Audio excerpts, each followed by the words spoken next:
नमस्कार दोस्तों, कैसे हो आप लोग। आशा करता हूँ आप सब अच्छे में हो।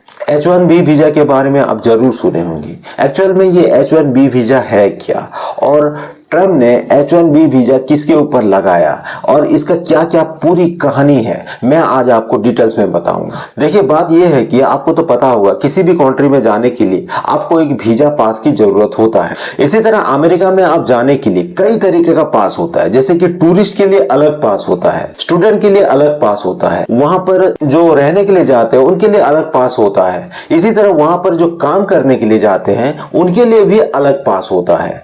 ये H1B वीजा वही पास है जो बाहर कंट्री से लोग अमेरिका में एम्प्लॉय के तौर पर जाते हैं और वहां पर काम करते हैं, जॉब करते हैं। वहां का जो कंपनीज उनको हायर करता है उनके लिए एक वीजा पास चाहिए जिसको बोला जाता है H1B वीजा। H1B वीजा बनवाने के लिए आपको अमेरिका को कुछ चार्ज पे करना पड़ता है। पहले H1B वीजा का चार्ज था $10,000। मतलब कि अगर आप इंडियन करेंसी में देखेंगे लगभग 6 से 8 लाख रुपया। मतलब कि किसी भी इंडियन अगर H1B वीजा पास बनाएगा तो उनको चार्ज पे करना पड़ेगा 6 से 8 लाख रुपया। लेकिन ट्रम्प ने अभी क्या उसी चार्ज को 10 गुना बढ़ा दिया। मतलब कि पहले $10,000 था, अभी $1 लाख है। मतलब पहले इंडियन को 6 से 8 लाख रुपया पे करना पड़ता था, अभी 90 से 1 करोड़ तक चार्ज पे करना पड़ेगा H1B वीजा के चलते। लेकिन मैं आपको कंफर्म कर देना चाहता हूँ, ये चार्ज किसी इंडियन को या फिर किसी चाइनीज को पे करना नहीं पड़ेगा, या फिर अदर कंट्री से कोई आते हैं H1B वीजा पास बनवाते हैं उनको पे करना नहीं पड़ता है। ये चार्ज वही अमेरिकन कंपनीज पे करेंगे जो अदर कंट्री से आने वाले लोगों को जॉब पर हायर करता है। कहने का मतलब ये है कि ट्रम्प ने डायरेक्टली किसी इंडियन या फिर किसी चाइनीज के ऊपर ये चार्ज नहीं लगाया है। ये चार्ज लगाया है उसी कंपनीज के ऊपर जो इंडियन या फिर चाइनीज या फिर किसी भी अदर कंट्री को जॉब पर हायर करता है। मतलब इनडायरेक्टली चार्ज है। ट्रम्प ने डायरेक्टली तो नहीं बोल सकता कि तुम लोग इंडियन हो, तुम लोग चाइनीज हो, मुझे इतना पे करो नहीं तो तुम लोग मेरे देश से निकल जाओ। ये जो कुछ किया है इनडायरेक्टली किया है। ये बिल्कुल टैरिफ के जैसा है।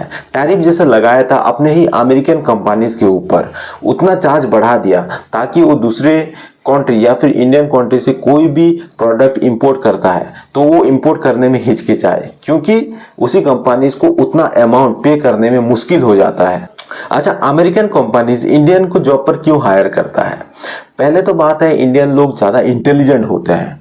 हालांकि अमेरिकन लोग भी इंटेलिजेंट होते हैं, लेकिन इंडियन लोग इंटेलिजेंट होने के साथ साथ वो कम पैसा में मान जाते हैं। मतलब कि अगर आप अमेरिका डॉलर में देखेंगे, कोई भी कंपनीज अगर कोई भी अमेरिकन कंपनीज कोई भी इंडियन को अगर कुछ डॉलर पे करता है, मतलब कि अपने हिसाब से एक अमाउंट फिक्स करता है और कुछ डॉलर इंडियन को बोलेगा कि मैं तुम्हें पे करूंगा, तुम मेरे कंपनी में हायर हो जा, तो इंडियन जो होते हैं वो मान जाते हैं। क्यों? क्योंकि जितना भी वो पे करते हैं अगर इंडियन करेंसी में देखेंगे तो उसका वैल्यू बहुत ज्यादा होता है, तो इंडियन को लगता है ये मेरे लिए बहुत ज्यादा है, तो वो उतना बार्गेनिंग नहीं करता, तो इसीलिए वो मान जाता है और जॉब पर हायर हो जाता है। तो अमेरिकन कंपनीज को ये फायदा मिलता है कि मैं कम पैसा से इंडियन को रख लिया, उसके साथ इंटेलिजेंट जो बंदा है उसको भी रख लिया, मेरा काम तो अच्छा हो रहा है, मेरा तो प्रॉफिट अच्छा हो रहा है, तो इसीलिए वो इंडियन को हायर करता है अपने जॉब पर। लेकिन वहीं पर अगर वो किसी अमेरिकन को जॉब पर रखेगा तो वो ज्यादा बार्गेनिंग करेगा। वो बोलेगा इतना डॉलर में मैं सेटिस्फाई नहीं हूं, तुम्हें डॉलर बढ़ाना पड़ेगा, सैलरी बढ़ाना पड़ेगा।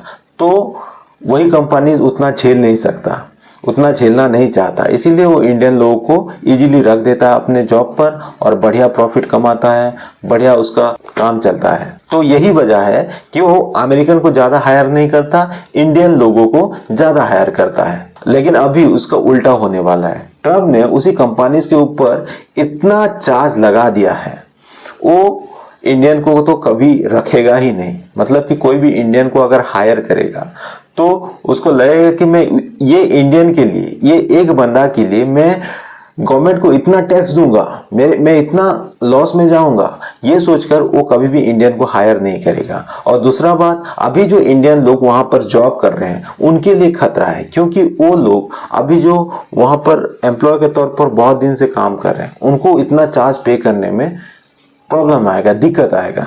तो जाहिर सी बात है वही कंपनीज इंडियन को अभी हायर नहीं करेगा और जो भी बचा कुचा इंडियन है उसको भगाने की कोशिश करेगा और जो अमेरिकन लोग हैं उनको अपने जॉब पर हायर करेगा। एक तरफ से देखा जाए तो अमेरिकन लोगों के लिए ये एक फायदेमंद चीज है। जो लोग बेरोजगार थे, जो लोग को काम में हायर नहीं किया जाता था, उन्हीं लोग को अभी जॉब मिलने वाला है ये H1B वीजा के चलते। भाई अभी अमेरिका के लिए तो मजा ही मजा है। जो कंपनीज पहले अमेरिकन को गधा समझ के, बेवकूफ समझ के जॉब पर हायर नहीं करता था, अभी वही कंपनीज उसी बेरोजगार को, उसी जो बेरोजगार अमेरिकन को जॉब पर हायर करेगा। पहले बेरोजगार होकर घूमते थे, अभी अमेरिकन लोग उसी कंपनीज में जॉब पर हायर हो जाएंगे और मजे करेंगे। लेकिन जो इंडियन लोग हैं, अभी जो इंडियन लोग सेटल हुए हैं, जो कहते थे कि मैं गर्व से बोलते थे कि मैं अमेरिका में जॉब करता हूं, मैं अमेरिका में मैं जॉब कर रहा हूं, बड़ा तोप हूं, अभी उनके ऊपर आग लग गया है, उनके पिछवाड़े में आग लग गया है, उनके मतलब क्या बोले, वो अभी चूहा बन गया है। उनको वो मतलब मुझे लग रहा है कि सुसाइड करने वाले हैं। सुसाइड तो नहीं करेंगे, फिर वापस आएंगे और बोलेंगे भारत माता की जय। अगर आप डाटा उठा के देखेंगे, अमेरिका में बसा हुआ कंपनीज जैसे कि अमेजन, गूगल, मेटा, माइक्रोसॉफ्ट, यहाँ पर ज्यादातर इंडियन लोग को जॉब पर हायर किया जाता है। मतलब कि उसी कंपनीज में इंडियन लोग ज्यादातर जॉब करते हैं। हालांकि अलग अलग कंट्री से आने वाले लोग भी जॉब कर रहे हैं, लेकिन ज्यादातर वहां पर इंडियन लोग ही हैं। आप कहीं भी गूगल पर सर्च करके देखिए, 70% से ज्यादा लोग इंडियन हैं जो कि वहां पर जॉब करते हैं। लेकिन अब उनको बहुत खतरा है क्योंकि ट्रम्प ने H1B वीजा का चार्ज बढ़ा दिया।